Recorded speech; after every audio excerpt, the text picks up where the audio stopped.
Oi, internet! Sejam todos e todes muito bem-vindos a esse canal e vamos falar sobre como o episódio de Jujutsu, que lançou recentemente, é legal. Bom, pra você que vive debaixo de uma pedra, no dia 6 de julho lançou o primeiro episódio da segunda temporada de Jujutsu Kaisen. Eu não sou lá o maior fã de Jujutsu, mas eu até que gosto. E com até que gosto eu quero dizer que eu assisti a primeira temporada, eu não vi o filme, eu tô pensando em começar a ler o mangá e eu já até tentei fazer isso, mas eu tava muito ocupado na época, vivendo minha vida, ou jogando ela fora pra fazer filme da faculdade de cinema, que, convenhamos, nem faculdade de verdade é, né? Pelo amor de Deus, gente, é só ligar a câmera e gravar, ué. Faculdade. Dito isso, Jujutsu. Esse primeiro episódio é bem promissor. E eu acho que o que mais me chamou a atenção logo de cara foi a direção, que tá com uma qualidade realmente impecável, tá ligado? Mas antes de começar a falar dela, tem alguns pontos importantes que fizeram justamente a direção atingir uma qualidade tão alta que são necessários de comentar, começando pelo cenário em CGI. O uso de cenários 3D em Jujutsu são uma novidade. A primeira temporada não tinha cenários feitos em CGI. Ao menos eu não consegui achar nenhum, e nem consigo me lembrar de nenhum background que fosse assim. E assim, essa diferença é gritante. Positivamente gritante.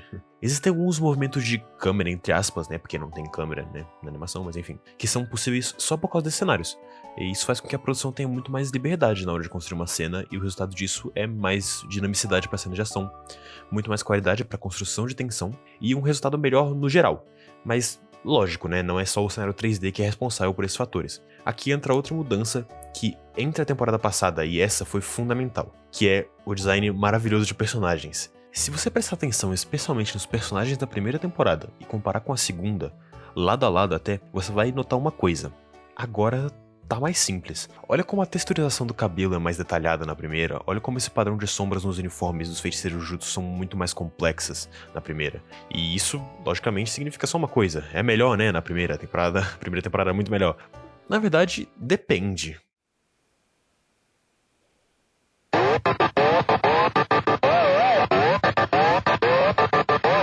Para o caso de Jujutsu, esse design mais detalhista não é tão bom. E é aí que tá o valor dessa mudança para essa temporada. De forma geral, quando você quer fazer um design de personagem especificamente para animação 2D, a ideia é você fazer o mais simplificado possível. Até porque você vai ter que desenhar várias vezes, e desenhar várias dobras malucas de roupa e apetrechos muito detalhados, várias vezes, é uma ideia meio insana. Até porque Jujutsu tem bastante ação. Mas assim, se sua animação não tem muita ação ou movimentos mais complexos, às vezes pode valer o investimento. Digamos que você vai fazer uma animação em que o foco da história está relacionado a moda ou vestimentas, por exemplo. Como o foco são roupas, logicamente ser um pouco mais detalhista no design dos personagens faz sentido. Ou seja, é uma questão de balanceamento. Faz mais sentido colocar designs mais simples para ação e designs mais detalhados para menos ação.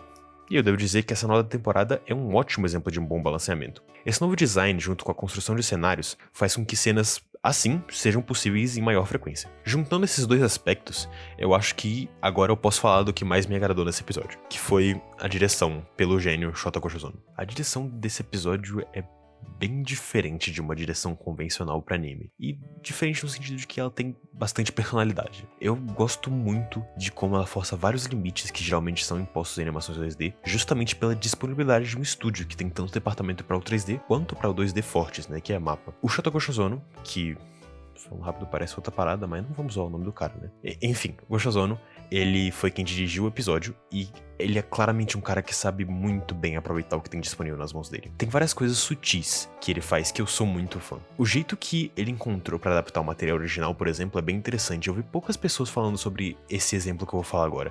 Tem umas certas características que remetem até o cinema filmado mesmo, no sentido de que ele podia, por exemplo, só colocar um pop-up de duas organizações que são um problema pros feiticeiros, até porque no anime você tem essa liberdade, mas ele escolhe fazer com que o líder lá, o homem, esqueci o nome dele, enfim, ele pegue um PC para mostrar as imagens, o que dá mais contexto pra cena, é mais legal. Ou então no outro momento, em que durante a conversa eles entram em um assunto de mutação e no mangá mostra só um DNA, e ao invés de fazer novamente, né, só um pop-up de imagem de DNA na tela, ele escolhe fazer esse plano lindíssimo, que uma fita de DNA, né, de material de escola mostrada atrás de uma vitrine, enquanto os protagonistas são sobreenquadrados pelo vidro. Só explicando rapidinho pra quem não sabe, né, o sobreenquadramento é quando um personagem tá sendo enquadrado por algo além da própria câmera, ou seja, uma janela pode ser um sobreenquadramento, assim como uma porta, ou um espelho, ou nesse caso o vidro da sala de aula. Mas, enfim, não se limita só isso que é maneiro, sabe? Esse cara ali tem uma visão pra planos muito interessantes. Olha esse sobreenquadramento do gueto nas carteiras da escola, como ele é bonito. Olha esse outro enquadramento super simbólico do gueto e do Gojo separados pela estrutura do teto, indicando, né, essa ruptura entre ideia deles. Olha esse outro plano super fechado na janela, mostrando as primeiras personagens lá na mansão caminhando. E fala se esse plano não tem uma vibe meio claustrofóbica, tipo, meu Deus do céu, que horrível. E, nossa,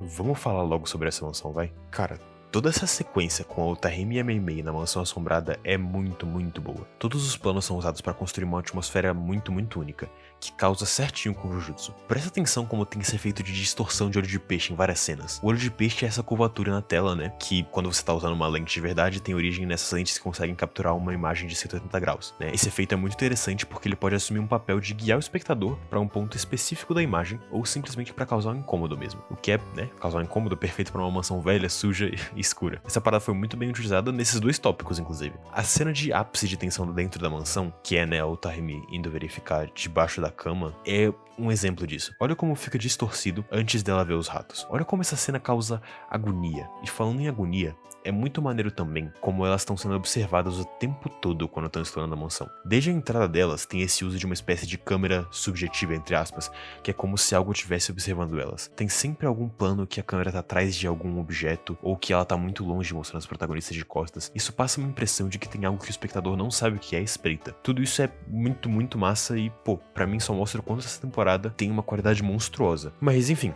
fora tudo isso que eu falei, tem muitos outros planos lindos durante o episódio inteiro, né? Até durante a abertura e a ending. E eu podia me alongar por mais tempo, mas o que eu tenho pra dizer sobre esse episódio é isso. Eu espero que mantenha essa qualidade, porque tá maravilhoso. Se continuar mantendo, eu vou assistir e vou até começar a ler o mangá. E enfim, não tenho muita propriedade pra falar do resto, eu não manjo muito de música pra discutir trilha sonora, embora eu tenha adorado cada segundo em que ela tocou.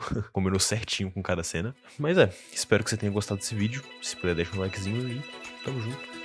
Falou!